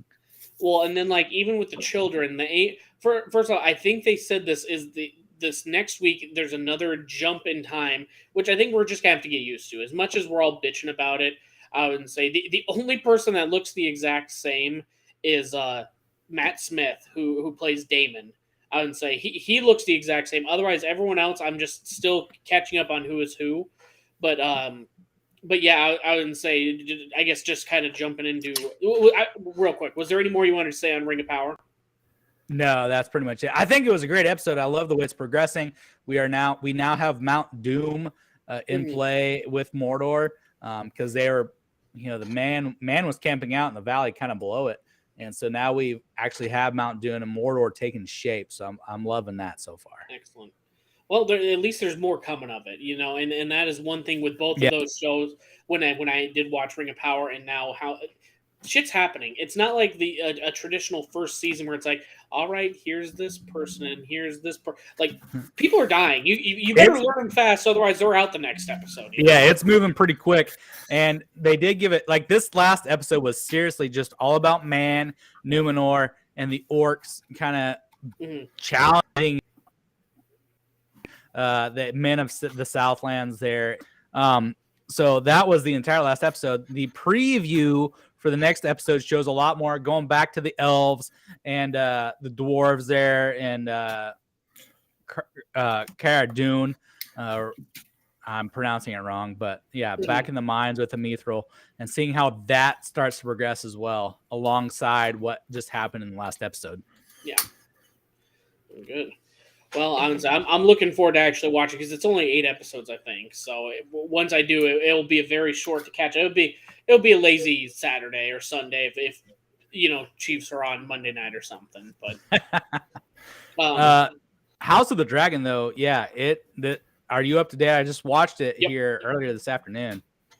Yep, I would say I watched the episode, but I didn't really see much. How about you? Dude, it was so dark. I was like sitting there watching on TV in the afternoon. Got the afternoon light. Like my windows. I don't have blackout curtains on every single window in the house, so it is light inside that lit. Hey, Bryant, you're pretty much on cue for how that last episode was. I'm on set, and things are looking great. Dude, they did it in season 8 of the Battle of the Dead for Game of Thrones. And when they're shooting these scenes, they're not even shooting at night. They're shooting it during the day, and then they're just making the entire sequence dark. The point is, like, it's not like natural moonlight where you might be able to, like, everything is too dark. Like, if I have to change the settings on my TV and turn off all the lights in my apartment and make sure it's night so there's no light coming through, that makes it, you can't keep blaming people and saying it's their TV when I can watch every other fucking show. I mean, Rings of Power, there's night sequences. There's sequences underwater where there isn't light and you can still see shit. I get you want to be realistic, but my God, make it so people can see your show. It's just annoying. So, I mean, I'm already watching with closed captioning on because my ears are crap. Like, Yep. I can't hear anything. And, I got the baby crying over here. So I've got closed captioning on, paying attention to what's going on. And there's nothing happening on TV. It's like literally cinematic. From what I could tell of the two blondish spots in the TV, Rhaenyra and I think Damon were getting together on a beach. I don't really know what was happening there. But, we kind of just carry off from the last episode where Rhaenyra has died. She freaking came outside, told Vhagar to freaking roast her because she wasn't able to give birth to this child and she was going to die either way. So the dragon just lights her up, kills her. We're having the funeral, and this funeral goes on in the evening. And this is kind of the interaction of everybody throughout that evening. I think the biggest point is this child of the Hightower wench's offspring, the one who's been teased in the last episode that he couldn't have a dragon or hadn't bonded with a dragon yet, takes the biggest freaking dragon in the world for his own. Like that was the big point, which was it belonged to the lady who just died. And it's funny because you're thinking, oh, poor kid. He takes Vhagar, and you're like, good, he's standing up for himself. And then he goes and he beats the shit out of 4 of his little cousins, and you're like, God, what a little shithead. And then he gets his eye cut out. So it was kind of a sweet little, like, okay, we got that. And honestly, the whole exchange of the legitimacy up to the throne with Rhaenyra's children. And it basically feels like a gigantic episode of Maury. Those aren't your kids. I want a DNA test. They ain't yours. And just the going back and forth. It's kind of funny, to be honest. It is kind of comical. Like the whole family's in there fighting. Like everybody that is part of the family of the king is in this room fighting because this kid got his eye slashed because he was kicking the shit out of 4 little kids, and they actually stood up to him and freaking went after him because he just stole this dragon out from under these kids. Like they were the ones that dragon was supposed to go to, and he's just like, no, that's my dragon. And he went out and did that on his own. And Alicent, the queen, she's going for an eye, and they're at settle down, whatever, and they're kind of shushing her aside. And then she pulls out the fucking dagger and almost does it. She's like, screw that. I'm freaking taking this kid's eyeball for my own. Yeah. Well, and then you have the conversation between her dad and her, and he's like, I've never seen that, and you actually have it in you. And like, they almost wanted to say, they're like, in me to do what? And he wanted to say playing the Game of Thrones.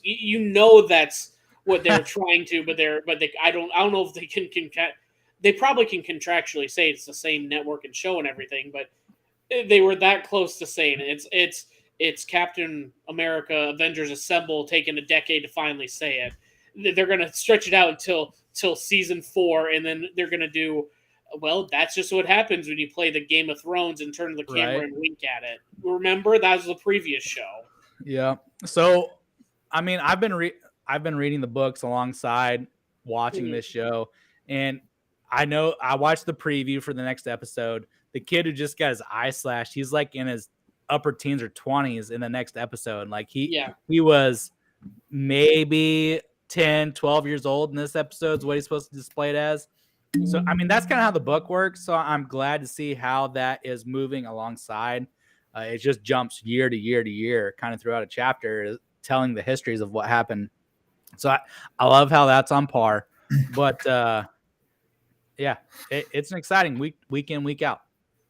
It is also, we talked about it early on, is are they going to be able to establish themselves different from Game of Thrones? And I really think they are, because the Game of Thrones was really drawn out and it had a lot of detail, and you're trying to make a 4-season show out of how long is the book?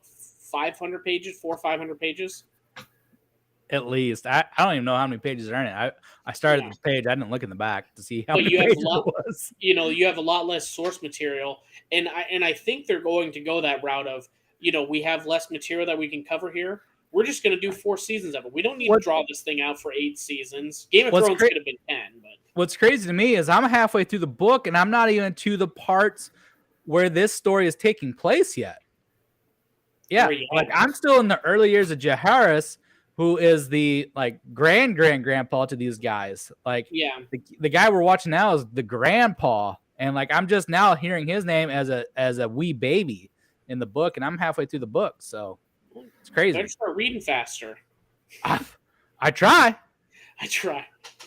That's all we can ask, my friend. Well, no, I would say, I guess the other thing is that, it's fast paced. There's jumps. You got to pay attention. It is probably one of the few shows where I'm going to put down my phone and watch it. One, because it is that top quality. You can tell they put a lot of time and effort into the CGI and all those dragon scenes on everything else. Can we just pay an extra 10, 20,000 and take a couple of the shades of darkness off of a few of these nights? That's all I ask, So, and can we get some characters who aren't named the exact same, like, syllables, like Rhaegar, Rhaegal, Rhaegum? Like, let's get some different freaking names out there instead of all the predecessors named. Oh, this is Viserys the first, Viserys the second, Viserys the third, Viseria, Visenya. Like, it is confusing as all get out.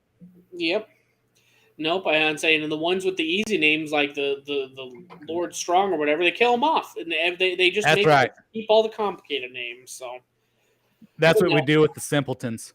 Kill them off. The simpletons. So I don't know. I'm really looking forward to the next few episodes as well here. What else do we have? Wakanda Forever trailer. Ryan, did you catch that at all? Yes, I did. Looking forward to it. I'm looking forward to it. I think Black Panther is probably one of my top 5 Marvel movies. I'll be interested to see how they go ahead without Chadwick, but yeah, it looks good. It's the week comes out the weekend of my birthday, so I might have to go check that out. Nice. I have a feeling that they're going to do the quirky stuff still with Marvel on the TV shows. There's kind of been a dramatic turn. You're not going to get that out of a Taika movie, though. Love and Thunder was always going to be that kind of gimmicky, comic-y, bright colors one. It seems like they're kind of trending the other direction right now. I mean, with Black Panther, you can't be cutting jokes when you're, putting in remembrance of Chadwick, And I think we're going to get a lot more serious, and it'll be interesting to hear if they continue the mutant trend on Namor, who's the, I guess, antagonist. I don't know if he's the villain, but if they're going to say he's a mutant and they continue down that trend. But just also, have you seen the leaked trailer of Ant-Man, the Quantumania movie? No. I mean, there's a couple like gimmicky, jokey moments. Bill Murray's going to be in the movie, by the way. He's part of. I don't know what his role is, but he's going to be in it. But then there's an exchange, like pretty extended. For a trailer, it was probably about a minute exchange between Kang and Scott Lang back and forth. And I mean, I think they're going to get a little more serious in these movies now that there's a lot more stuff. And I hope they do that. I can appreciate the humor every once in a while, but everyone is kind of right now, where it's just like they make some quirky, stupid fart joke, and it's and it makes you like kind of, I guess, like for DC, I appreciate the Batman because it goes. We'll have a couple jokes, even if they're not intended to be, but it's going to be mostly serious. Marvel is just kind of just quirky bit, I think the only joke in the Batman was and it wasn't intentional, was when he was flying away from the police department and he fucking racked himself. I think he hit that bridge or some shit and he flew down. That, and when the penguin was just kind of penguining away when he was tied up. Yes, that was. I still haven't seen Thor, but that was the main complaint I always heard was just trying to force too many jokes into one movie. Yeah, they're calling him a himbo, and I agree. It's just the doofy guy, he's go, how can I get it's how can I get along and blah blah. It's like he still is, in the movies he's the most powerful Avenger, but they're going, well, how did he do that? It's like, well, because he's God, he is a God, but yeah, that is the main complaint. I rewatched it and it's the same thing. Yeah, who do you think is going to be the new Black Panther? I'm pretty sure it's the actress that's Shuri. She's the new Black Panther, I think. And then there's another younger girl that's playing Ironheart.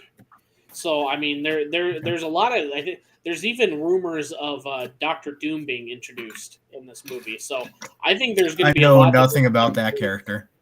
Yeah. I've never read any of the comics, so I can't go too in depth on that. I'm just basing this off of rumors on what I follow on Twitter, but I know he's big for the Fantastic Four, and I know he's a big character in the MCU just in general. How about Deadpool 3 coming out here in 2024? Yeah, Ryan Reynolds and Hugh Jackman coming. Yeah, bringing Wolverine back. That should be. I wasn't a huge fan of the second Deadpool. I don't know why. Something about it just. I don't know, but I am looking forward to watching those two on together. Those two, I would say, those two are definitely a great just comedic duo, just in their own lives. Let alone, and this is kind of the, if you're going to bring back characters in the multiverse stuff and people can be different people, this is what it should be. This is what. Deadpool isn't meant to be super serious. It's not going to be an end game. So let's just make it as comic booky and as funny as possible. Well, you saw the video where they kind of mention the Wolverine being dead already, or Logan being dead. Yep. Yeah, that was 20. Logan was 2029. We're not going to mess with any of that. So I don't think they're doing anything multiverse. I think it's probably just set 2024, 2025. Yeah. So no, they'll definitely find a way. But like I said, I just think right now in this current phase of MCU, everyone's been getting so pissed. They're like, well, this isn't Endgame. They blew their load on Endgame. It's like, yeah, you had a decade worth of shit building up to it. We're building up to the next decade. This is year 2 right now. You can't. Not everything's going to be Endgame. I'm sorry. She-Hulk, it's still going to involve a woman. And they're going to take a less serious approach to it.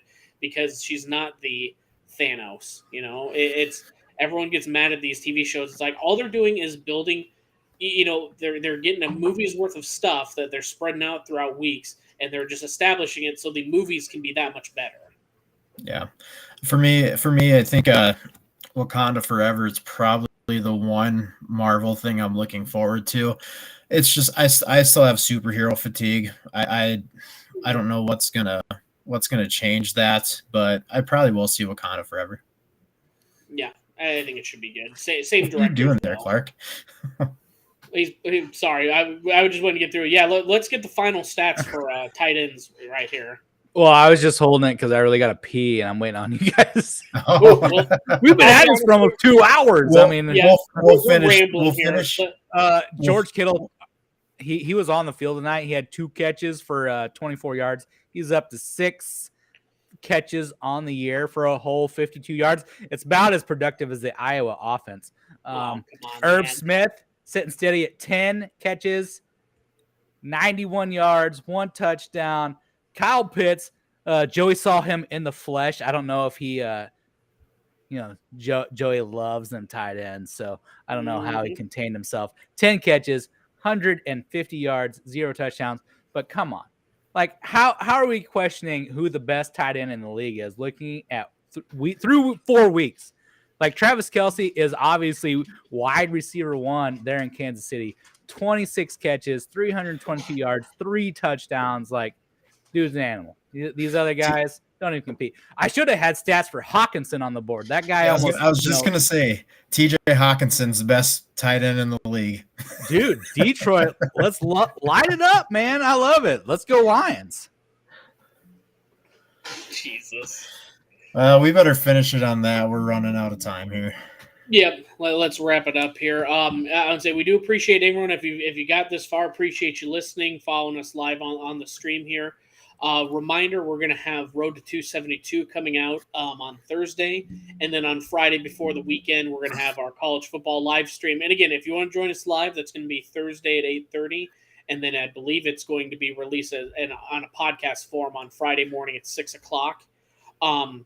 If you do want to follow us on socials, make sure to like and subscribe on these videos.